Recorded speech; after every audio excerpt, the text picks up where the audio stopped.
திருச்செங்கோட்டு down ஸ்டேஷனில் அதே 24/6/2015 2 மணிக்கு கொலை வழக்காக மாற்றி அடையாளம் தெரியாத 4 பேர் அப்படின்னு கொலை வழக்காக பதிவு பண்ணி SC/ST ஆக்டும் போடுறாங்க. ஆனால் போஸ்ட்மார்ட்டம் ரிப்போர்ட்டு 27/6/2015 தான் விஷ்ணுபிரியாவுக்கு 30/6/2015 கொடுக்குறாங்க. அப்படி கொடுக்கும்போது கலெக்டருக்கு எப்படி உத்தரவு போடுறதுக்கு கொலைக்கான இழப்பீட்டை கொடுக்கணும் அப்படின்னா அவங்க போராட்டம் பண்ணுறாங்கங்கிறதுனால எப்படி 28/6/2015 அந்த இழப்பீடு வழங்குனாங்கங்கிறது தான் எங்களுடைய கோரிக்கை.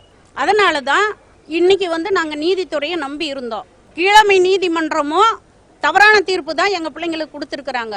முறையான விசாரணை பண்ணி இருந்தால் இன்னைக்கு இந்த இடத்துல நின்று நாங்கள் கலெக்டருக்கு மனு கொடுத்து நாங்கள் போராடணுங்கிற அவசியமே எங்களுக்கு இல்லை.